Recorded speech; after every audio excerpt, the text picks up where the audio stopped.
नमस्कार दोस्तों, स्वागत है आपका लर्निफाई के यूट्यूब चैनल में। यह है अपनी वर्ल्ड ज्योग्राफी की सीरीज़ जिसमें आज हम देखने वाले हैं महासागरीय लवणता के बारे में।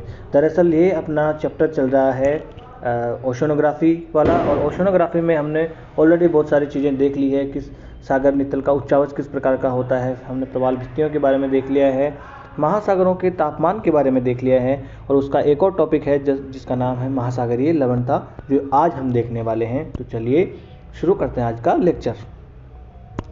तो देखिए, समुद्र विज्ञान में हमारे पास कौन कौन से टॉपिक थे। महासागरीय नितल का उच्चावच हम ऑलरेडी कर चुके हैं, महासागरीय तापमान ऑलरेडी हम कर चुके हैं, प्रवाल भित्तियों के बारे में भी हम ऑलरेडी जान चुके हैं, और महासागरीय लवणता का टॉपिक आज हम देख लेंगे। उसके बाद हमारे पास महासागरीय तरंग और धाराएं और ज्वार भाटा, ये 3 टॉपिक रह जाएंगे जिनको हम मेरे हिसाब से 2 या 3 लेक्चर में इनको समाप्त कर देंगे। तो चलिए आज का लेक्चर शुरू करते हैं। देखिए, इससे पहले मैं आपको बता दूं कि हमारी जो टीम है उसका एक इनिशिएटिव है। उसका ये इनिशिएटिव ये है कि हम रोज़ सुबह एक क्वेश्चन जो है हमारी टीम की तरफ से डाला जाता है हमारे कम्युनिटी टैब पे, जिसमें यूपीएससी के प्रीवियस ईयर के क्वेश्चन ही डाले जाते हैं, और वो क्वेश्चन उन टॉपिक से रिलेटेड होते हैं जो करंट में हम पढ़ा रहे हैं, ताकि आपको एक दिशा मिलती रहे कि सर सही दिशा में पढ़ा रहे हैं कि नहीं पढ़ा रहे हैं, या सर के पढ़ाने से क्वेश्चन सॉल्व हो पा रहे हैं कि नहीं हो पा रहे हैं, या मुझे थोड़ा सा और दिमाग ब्रॉड करके वो क्वेश्चन अटैम्प्ट करने की आवश्यकता है। तो आप जाइए और उन क्वेश्चंस को आप अटैम्प्ट कीजिए। देखिए, उदाहरण के लिए मैं आपके लिए क्वेश्चन लेके आया हूँ। विश्व की अधिकांश प्रवाल भित्तियाँ उष्णकटिबंधीय जल में पाई जाती है। दूसरा है, दुनिया की 1/3 से अधिक प्रवाल भित्तियाँ ऑस्ट्रेलिया, इंडोनेशिया और फिलीपींस के क्षेत्रों में पाई जाती है। और उष्णकटिबंधीय वर्षावनों की तुलना में प्रवाल भित्तियाँ कहीं अधिक संख्या में जंतु संघों की मेजबानी करती है। तो इनमें से कौन सा कथन सही है? तो इसमें से तीनों कथन सही है। मैंने जब आपको पढ़ाया था ये वाला चैप्टर, अगर आपने नहीं पढ़ा है तो आप जाइए और वो चैप्टर जो है वो आप पढ़िए, प्रवाल वाला, ठीक है। उसमें मैंने बहुत अच्छे से आपको समझाया है कि उष्णकटिबंधीय जल में ही पाई जाती है, क्योंकि इनको क्या चाहिए, ये गर्म और उथले छिछले जल में ही रहते हैं। मैंने आपको बताया था जो है समुद्र जो है वो कितना 25 से 27 डिग्री के आसपास इनका तापमान होना चाहिए, ये जिसमें ये बने रह सकें, है ना। फिर और 1/3 से अधिक मैंने बताया था आपको कि 30% के आसपास पाई जाती है ना। तो 30% का मतलब आप सीधा एकदम 30% ही मत रख लेना। तो 1/3 कितनी होती है? 33%। हाँ, तो उसके आसपास है ना, तो उतनी जो है वो पाई जाती है ऑस्ट्रेलिया, इंडोनेशिया, फिलीपींस वाला ये जो क्षेत्र है उसमें, और मैक्सिमम इधर ही पाई जाती हैं। उसके बाद में उष्णकटिबंधीय वर्षावनों की तुलना में प्रवाल भित्तियाँ जो है अधिक संख्या में जंतुओं की मेजबानी करती है। तो हाँ, क्योंकि इनमें बायोडाइवर्सिटी बहुत ज़्यादा होती है। उस लेक्चर के स्टार्टिंग में मैंने एक छोटा सा वीडियो लगाया था, उस वीडियो में देख के भी आप समझ सकते हैं कि यहाँ पर कितने सारे जंतु और जो है वो पौधे वगैरह वहाँ पर होते हैं। तो चलिए शुरू करते हैं आज का लेक्चर, ठीक है। महासागरीय जल की लवणता, चाहे वर्षा का जल हो और महासागरों का, वो देखिए प्रकृति में सभी जल होते हैं, उनमें खनिज लवण तो जो है वो घुले हुए ही रहते हैं। अब आप कहोगे सर लवणता का मतलब क्या है? लवणता का मतलब है कि कोई जल है उसमें कितनी मात्रा में नमक घुला हुआ है ना। नमक जो है वो घुला हुआ है, वही क्या है माफ करना, वही उसकी लवणता होती है। और इसको सामान्यतः मापा कैसे जाता है कि 1000 ग्राम जो है उसमें कितने ग्राम नमक पाया जाता है। तो इसे जो है पार्ट पर 1000 भी से कह दिया जाता है। जैसे परसेंट इस प्रकार से दर्शाया जाता है, तो पार्ट पर 1000 इस प्रकार से दर्शाया जाता है ना। फिर लवणता समुद्री जल का महत्वपूर्ण गुण होता ही है। क्यों होता है? कि उसमें NaCl है ना, सोडियम क्लोराइड, मैग्नीशियम क्लोराइड इस प्रकार के पाए जाते हैं। और सबसे ज़्यादा कौन सा लवण पाया जाता है? तो सोडियम क्लोराइड उसमें पाया जाता है। क्यों पाया जाता है सोडियम क्लोराइड? क्योंकि इसकी जो आप कह सकते हो इसकी लाइफ जो है वो सबसे ज़्यादा होती है, इसलिए ये उनमें सोडियम क्लोराइड महासागरों में सबसे ज़्यादा पाया जाता है। और अगर 24.7 की परसेंट की अगर लवणता हो, इसका मतलब है कि ये उच्च लवणता इसे माना जाता है। देखिए, ये पार्ट पर 1000 में इसको वैसे मापा जाता है। अब देखिए, महासागरीय लवणता हमने जान ली, और जैसे हमने तापमान के बारे में डिस्कस किया था वैसे ही हम महासागरीय लवणता के बारे में देखेंगे। इसको कौन कौन से ऐसे कारक हैं जो महासागरीय लवणता को प्रभावित करते हैं। तो महासागर की लवणता को प्रभावित करने में एक तो वाष्पीकरण और वर्षण जो है वो प्रभावित करता है। वाष्पीकरण और वर्षण किस प्रकार से? वर्षण के अंतर्गत देखिए सब आ जाता है। वर्षण का मतलब सिर्फ बारिश नहीं होता, इसमें ओलावृष्टि वगैरह, बर्फ़ का गिरना, है ना, ये सब इसमें आ जाता है। तो वाष्पीकरण का मतलब से कैसे प्रभावित होगी लवणता? अगर कहीं किसी स्थान पर वाष्पीकरण ज़्यादा हो रहा है, इसका मतलब वहाँ पर लवणता अधिक मात्रा में पाई जाएगी, क्योंकि वहाँ का जो जल है वो वाष्पीकृत होकर चला जाएगा ऊपर और वहाँ पर जल की मात्रा कम बच जाएगी और लवण तो उतने ही रहेंगे, क्योंकि वाष्पीकरण में जो शुद्ध जल होता है वही वाष्पीकृत होकर ऊपर की तरफ जाता है। इसलिए वहाँ पर क्या होगा, वहाँ पर लवणता है वो अधिक हो जाएगी। और वर्षण का मतलब क्या हुआ कि जहाँ पर अधिक मात्रा में बारिश हो रही है वहाँ पर लवणता कम होगी और जहाँ पर कम बारिश हो रही है वहाँ पर लवणता ज़्यादा होगी। भाई लवण जहाँ पर बारिश हो रही है वहाँ पर शुद्ध जल जो है वो आगे उस जल में मिश्रित हो जाएगा, उसकी वजह से वहाँ का जो लवण है वो बढ़ जाएगा और उसकी वजह से वहाँ पर फ्रेश वाटर की प्राप्ति की हो जाएगी, जिसकी वजह से क्या हो जाएगा, वहाँ की लवणता कम हो जाएगी। समझ में आ गई आपको बात? ठीक है, अब देख लेते हैं। अब नदियों के द्वारा जो जल लाया जाता है वो भी लवणता को प्रभावित करता है। भाई जैसे अगर कोई नदी है वो आके मिल रही है तो वो फ्रेश वाटर लेके आएगी, तो जिस क्षेत्र में नदियाँ आके अपना पानी छोड़ती है वहाँ पर लवणता कम होती है, बजाय उन क्षेत्रों के जहाँ पर नदियाँ नहीं होती है। समझ में आ गई आपको बात? उसके बाद में देखिए, जो ध्रुवीय बर्फ़ है उसकी पिघलना, उसका जमना, ये भी लवणता को प्रभावित करता है। जब बर्फ़ जम रही है तो लवणता बढ़ जाती है और जब बर्फ़ पिघल रही है तो लवणता घट जाती है। अब आप कहोगे सर ऐसा क्यों? क्योंकि बर्फ़ जब जमती है तो वो शुद्ध रूप से जलती है और जमती है, तो जो लवणता होती है, जो लवण होते हैं वो जमते नहीं हैं बर्फ़ के साथ में, इसलिए बर्फ़ तो एक तरफ हो जाती है और लवण एक तरफ हो जाते हैं। तो इसमें उस टाइम पे क्या होता है कि लवणता बढ़ जाती है और जब बर्फ़ पिघलती है तो उसका जो फ्रेश वाटर होता है, शुद्ध जल होता है, वो आसपास के जल में मिक्स हो जाता है, उसकी वजह से लवणता कम हो जाती है। समझ में आ गया आपको? अब देखिए, यह है पवनें भी जल को प्रभावित करती है। जल की लवणता को किस प्रकार से करती है कि मैंने आपको बताया था कि पवनें जहाँ से भी चलेगी वहाँ के तापमान जो जिस प्रकार से भी होता है, अगर वो गर्म पवनें हैं तो वो गर्म कर देगी, ठंडी है तो ठंडी कर देगी, है ना। वैसे तो अब पवनें फिर दूसरी तरीके से कैसे करती है कि पवनें क्या करती है कि पवनें जहाँ से भी गुजरेगी वहाँ को का जो जल होता है उसको वाष्पीकरण के द्वारा ऊपर उठा देंगी, है ना। वाष्पीकरण की प्रक्रिया होती है पवनों की वजह से। और पवनें अगर जल को वहाँ से लेके जा रही है, धारण करके जा रही है, तो वहाँ पर जल की कमी होती है। इसका मतलब वहाँ में लवणता जो है वो बढ़ जाएगी, है ना। तो पवनें जहाँ पर ज़्यादा पवनें चलती हैं वहाँ पर वाष्पीकरण अधिक होता है, और वाष्पीकरण अधिक होने की वजह से वहाँ पर लवणता बढ़ जाती है। आपने अगर उदाहरण अगर आपको आसपास में देखना हो तो जैसे कहीं पे पानी भर जाता है और फिर वो पानी पवनों की वजह से सूख जाता है और वहाँ पर आपने ऊपर एकदम वाइट सा कुछ जमा हुआ दिखता है, वो क्या होता है, वो वाइट सा वो जम जाता है, वह लवणता ही होती है, वो लवण ही होते हैं, ठीक है ना। उसके बाद में देखिए, महासागरीय धाराएं जो होती है वो भी लवणता को प्रभावित करती है। किस प्रकार से करती है? महासागरीय धाराएं क्या होती है वो अगले जो हमारा लेक्चर होगा उसमें देखेंगे। और उसके बारे में छोटी सी जानकारी तो मैंने आपको पिछले लेक्चर में दी है ना। तो ये महासागरीय धाराएं जो है वो भी लवणता को प्रभावित करती है। कैसे करती है? क्योंकि जहाँ पर ठंडी देखिए, लवणता और जल का जो घनत्व है उसमें फ़र्क, उसमें जो है परस्पर संबंध पाया जाता है ना। अगर जो महासागर का जल गर्म है तो उसके अंतर्गत जो लवणता है वो अधिक होगी, और महासागर का जल अगर ठंडा है तो उसके अंदर लवणता जो है वो कम होगी, है ना। इसलिए अगर कहीं पे गर्म जलधारा जा रही है तो वहाँ पर ये लवणता की मात्रा को बढ़ा देती है, क्योंकि ठंडे जल की जो वो कैपेसिटी होती है लवण को धारण करने की वो कम होती है और गर्म जल ज़्यादा होती है और गर्म जल की कम हो जाती है ना। यानी कि आप समझ लीजिए कि बर्फ़ जब बन जाएगी, ठंडा होगा, तो वहाँ पर क्या होगा कि लवणता की मात्रा कम हो जाएगी, और जहाँ पर अगर वो गर्म कर दे रहा है वहाँ पर, तो गर्म करने की वजह से वहाँ पर लवणता बढ़ जाती है। अगर गर्म कहीं से महासागरीय धारा गुजर रही है तो वो वहाँ पर लवणता वहाँ पर बढ़ जाती है, ये आप याद रखिएगा, ठीक है। इस प्रकार से हमने महासागरीय जो लवणता है उसको प्रभावित करने वाले कारक भी देख लिए, है ना। देखिए यहाँ पर लिखा हुआ है, महासागरीय धाराएं भी लवणता में भिन्नता उत्पन्न करने में सहयोग करती है। जल की लवणता तापमान और घनत्व परस्पर संबंधित होते हैं, इसलिए तापमान अथवा घनत्व में किसी प्रकार का परिवर्तन किसी भी क्षेत्र की लवणता को प्रभावित करता है ना। तो तापमान बढ़ा देगा तो लवणता वहाँ की बढ़ जाएगी, और फिर जिसका ज़्यादा घनत्व होता है वो फिर नीचे की तरफ बैठने लगता है वो जल। देखिए इस प्रकार से ये आइस है और यहाँ का जल जो है वो भारी होकर नीचे की तरफ बैठने लग जाता है, ठीक है। और इसके ऊपर फिर गर्म जल आ जाता है, और गर्म जल जब आ जाएगा तो उसके ऊपर क्या होगा, लवणता उसकी बढ़ जाती है, ठीक है। चलते हैं आगे। अगर उच्चतम लवणता वाले क्षेत्र देखा जाए तो वो कौन कौन से हैं?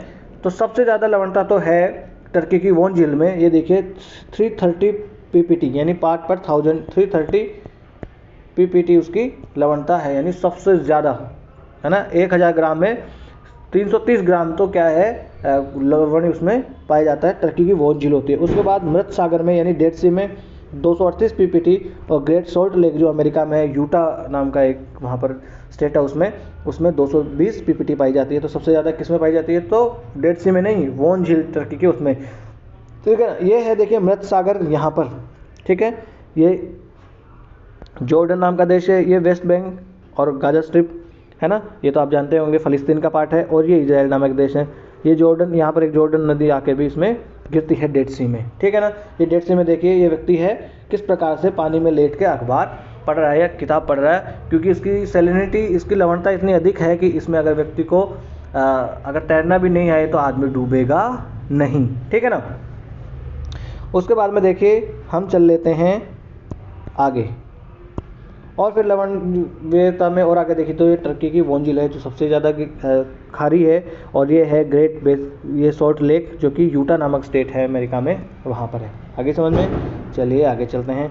अब देखिए लवणता का, हमने लवणता को प्रभावित करने वाले कारक देख लिए, अब हम देख लेंगे कि लवणता का क्षैतिज वितरण जो है वो किस प्रकार से होता है। तो अगर हम देखें तो खुले महासागर की लवणता कितनी होती है, तो 33 से लेकर 37% के बीच में खुले महासागर की लवणता पाई जाती है। पर अगर चारों तरफ से घिरा हुआ हो तो उसकी लवणता ज़्यादा पाई जाएगी, पर यह भी डिपेंड करेगा, अगर वो उष्णकटिबंधीय क्षेत्र में है तो उसकी लवणता अधिक होगी, और अगर वो शीतोष्ण कटिबंधीय क्षेत्र में है तो उसकी लवणता कम होगी। क्यों होगी, अभी आगे समझेंगे इसके बारे में, ठीक है ना। तो चारों तरफ से घिरा हुआ जो लाल सागर है उसमें ये 41% तक है इसकी लवणता, क्योंकि इसमें ज़्यादा नदियाँ भी आकर नहीं मिलती है, ठीक है। जबकि इसकी तुलना अगर हम फारस की खाड़ी से करें तो उसमें बहुत सारी नदियाँ आकर मिलती है, जैसे हमने देखा था टिग्रिस और यूफ्रेटिस नदियाँ तो बड़ी बड़ी उसमें आकर मिलती है। इसलिए लाल सागर की तुलना में फारस की खाड़ी की लवणीयता जो है वो कम है, ठीक है ना। और ज्वारनदमुख जो होते हैं, ज्वारनदमुख मतलब एस्चुअरी, जहाँ पर नदियाँ आकर समुद्र से मिलते हैं, वहाँ की लवणता भी कम होती है, ठीक है। फिर गर्म और शुष्क क्षेत्र जहाँ होते हैं वहाँ पर वाष्पीकरण ज़्यादा होगा, और वाष्पीकरण ज़्यादा होने की वजह से वहाँ की लवणता कभी कभी 70% तक भी पहुँच जाती है, यानी कि 100 ग्राम में 70 ग्राम तो जो है वहाँ पर नमक ही पाया जाता है। अब देखिए लवणता, देखिए क्षैतिज इसका वितरण और ऊर्ध्वाधर वितरण उस प्रकार से सीधा सीधा नहीं जुड़ा होता जिस प्रकार से हमने तापमान देखा था। इसमें देखिए स्थानीय अंतर इसमें आते रहते हैं। अगर हम प्रशांत महासागर की बात करें तो प्रशांत महासागर बहुत बड़ा है, और इसके आकार में बहुत ज़्यादा क्षेत्रीय विस्तार की वजह से इसमें अलग अलग प्रकार की लवणीयता भी पाई जाती है। सामान्यतः अगर देखा जाए तो प्रशांत महासागर में उत्तरी गोलार्ध का पश्चिमी भाग जो होते हैं उनमें लवणीयता 35% से कम होकर 31% हो जाती है, क्योंकि वहाँ पर आर्कटिक क्षेत्र का पिघला हुआ जल आकर वहाँ पर पहुँचता है। अब आप कहोगे सर ऐसा कैसे होता है, तो मैं आपको बता दूँ, ऐसा इसलिए होता है क्योंकि जो महासागरीय धाराएं चलती है वो इस प्रकार से चलती है। देखिए अब ये महासागरीय धारा जो है, यहाँ पर अलग अलग धाराएं होती है, यहाँ से महासागरीय धाराएं जो आती है, ठंडी जल धाराएं आती है, वो यहाँ से आर्कटिक क्षेत्र का शुद्ध जल लेके यहाँ पर पहुँचती है, इसलिए यहाँ की लवणीयता क्या हो जाएगी, कम हो जाएगी। समझ में आई आपको बात, है ना। यही बात यहाँ पर लिखी हुई है कि उत्तरी गोलार्ध के जो पश्चिमी भाग है ना, ये उत्तरी गोलार्ध है, और इसके पश्चिमी भाग हो गए ये, है ना। तो ये इसका पश्चिमी भाग हो गया, तो इस पश्चिमी भाग में लवणता कम होती है, क्योंकि वहाँ आर्कटिक क्षेत्र का पिघला हुआ जल है वहाँ पर आके प्राप्त होता है। और 1520 डिग्री के दक्षिण के बाद तो ये 33% तक ये कम हो जाती है। फिर देखिए अगर देखें अटलांटिक महासागर की औसत लवणीयता कितनी है, तो अटलांटिक महासागर की औसत लवणीयता है 36% के आसपास इसकी औसत लवणीयता है, ठीक है ना। उच्चतम लवणीयता जो है वो कहाँ पर पाई जाती है, 15 से 20 डिग्री अक्षांश के बीच में पाई जाती है उच्चतम लवणीयता। क्यों पाई जाती है 15 से 20 डिग्री के बीच में, अब आप कहोगे सर अगर देखा जाए तो निम्न अक्षांशों में होनी चाहिए, भूमध्य रेखा के पास में उच्च लवणीयता पाई जानी चाहिए, परंतु यहाँ पर उच्च लवणीयता इसलिए नहीं पाई जाती क्योंकि यहाँ पर जो है बारिश होती रहती है, इसलिए उस बारिश का जो शुद्ध जल मिलता रहता है उसकी वजह से लवणीयता यहाँ पर कम रहती है। परंतु ट्रॉपिक्स, देखिए तापमान भी सबसे अधिकतम कहाँ मिलेगा आपको, भूमध्य रेखा के पास में नहीं मिलेगा, ट्रॉपिक्स पे ही मिलेगा। ट्रॉपिक्स मतलब ये जो ट्रॉपिक्स हैं, है ना, उष्णकटिबंध जो होते हैं ना, वहाँ पर ही सबसे ज़्यादा तापमान मिलेगा, और लवणीयता भी आपको यहीं पे मिलेगी, ना कि भूमध्य सागरीय क्षेत्र में। इसलिए जो टर्की की वोन झील है उसमें सबसे ज़्यादा जो है वो पाया जाता है। इसके तो क्षेत्रीय कारण भी होते हैं अलग अलग, क्योंकि वो एक बंद चारों तरफ से झील वो है, ठीक है ना, उसमें पानी मिक्स होने की कोई संभावना नहीं है। ठीक है। तो यहाँ पर देखिए ये है भूमध्य सागर। यहाँ पर अगर देखा जाए तो भूमध्य सागर जो है इसकी लवणीयता बाल्टिक सागर की लवणीयता की मात्रा में अधिक है। क्यों है? क्योंकि एक तो ये उष्णकटिबंधीय क्षेत्र में पड़ता है, यहाँ पर जो है गर्मी ज़्यादा होती है इसलिए वाष्पीकरण ज़्यादा होता है। साथ ही साथ अगर यहाँ पर देखें बाल्टिक सागर में तो यहाँ पर बहुत सारी नदियाँ आकर इसके अंदर गिरती है, जबकि अगर तुलना की जाए भूमध्य सागर से तो इसमें बाल्टिक सागर में ज़्यादा नदियाँ आकर गिरती है और यहाँ पर वाष्पीकरण भी कम होता है ना। समझ में आई आपको बात? चलते हैं आगे, चलते हैं।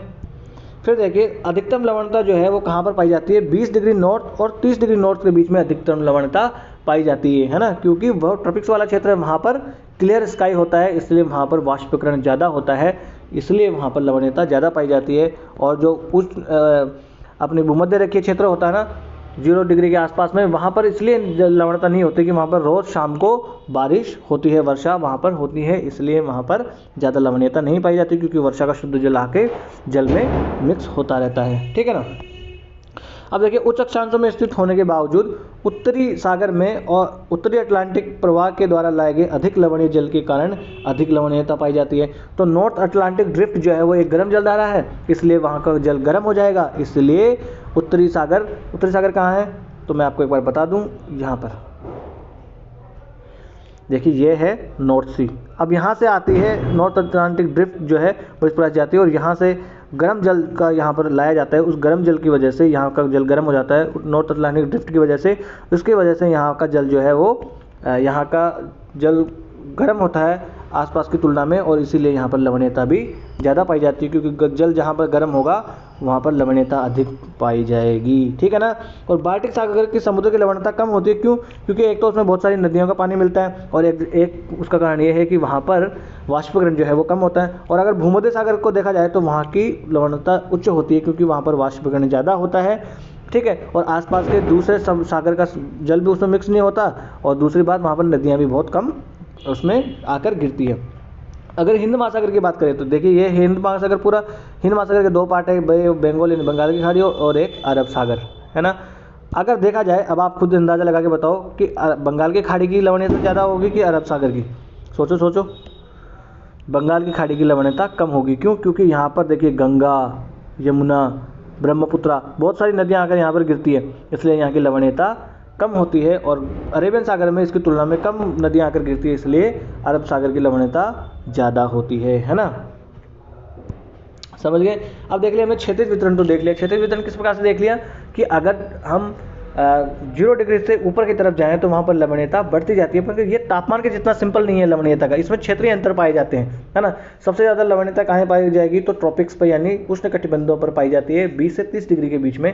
और फिर हमने देखा कि जो उच्च क्षेत्र हैं उनमें उच्च अक्षांशों पर पश्चिमी जो तट है वहाँ पर लवणीयता कम मात्रा में पाई जाती है, क्योंकि वहाँ से जो आर्कटिक क्षेत्र से जो जल लाया जाता है उस जल की वजह से, शुद्ध जल की वजह से वहाँ की लवणीयता कम हो जाती है। फिर खुले और बंद वाला हमने देखा है कि अगर बंद कोई सागर है, कोई झील है, वो उच्च अक्षांशों में है तो वहाँ की उसकी लवणीयता कम होगी, क्योंकि वहाँ पर वाष्पीकरण कम होगा।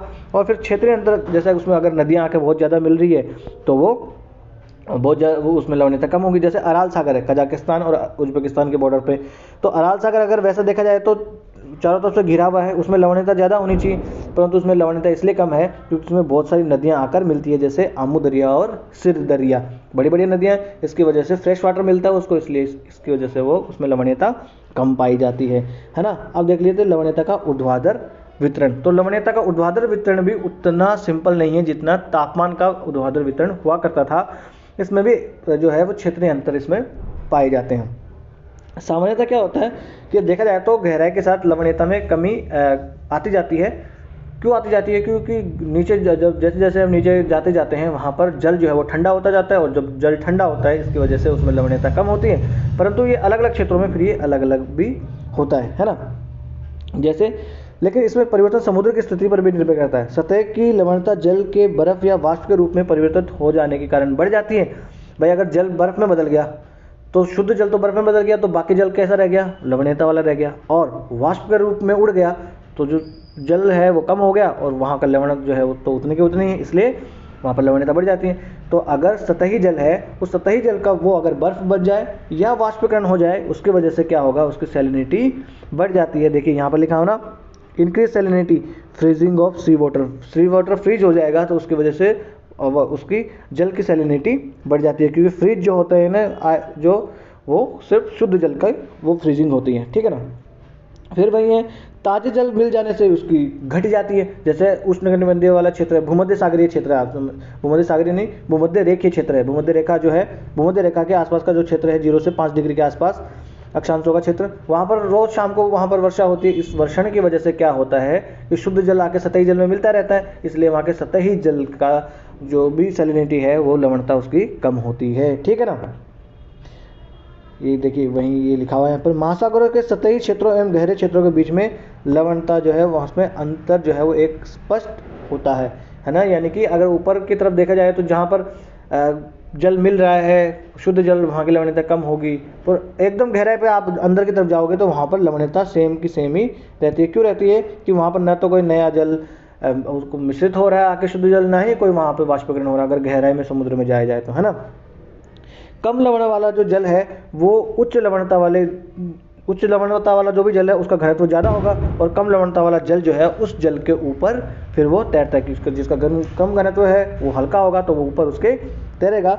लवणता साधारणतः गहराई के साथ में बढ़ती है, और ये एक स्पष्ट क्षेत्र है जिसे हेलोक्लाइन कहा जाता है। अगर देखा जाए गहराई के साथ लवणता बढ़ती है, एक क्षेत्र तक बढ़ती है। देखिए इस चित्र में हम आपको बताएंगे, यहाँ पर आप देखिए ये अलग अलग है ना। यहाँ पर देखिए क्या बताया गया है, the salinity curve for low latitudes, जो निम्न अक्षांश है ना वहाँ पर तो घटता है लवणता जो है वो, अगर आप नीचे की तरफ आप गहराई में जाते जाओगे तो वहाँ पर तीव्रता से घटता है हेलोक्लाइन में। तो हेलोक्लाइन क्षेत्र क्या होता है, हेलोक्लाइन एक ऐसी लेयर होती है जिसमें बहुत जल्दी जो है वो लवणता परिवर्तित होती है, वो कम भी हो सकती है वो अधिक भी हो सकती है।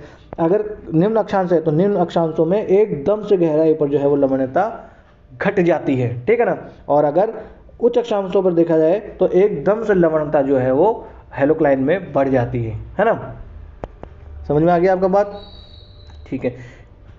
अब आगे चलते हैं। ऐसा क्यों होता है, क्योंकि उच्च जो क्षेत्र है उसमें सतही जल तो बना रहता है, परंतु जो नीचे वाला जो जल है उसका घनत्व अधिक होता है और उसमें लवणता अधिक मात्रा में पाई जाती है। इसको इसलिए वो जैसे ही आप थोड़ा सा गहराई में जाओगे हेलोक्लाइन वाले क्षेत्र में तो एकदम से वहाँ की लवणता बढ़ेगी, और अगर निम्न अक्षांशों की बात करें तो वहाँ पर लवणता घटती है। ये वाला आप याद रख लीजिएगा, है ना।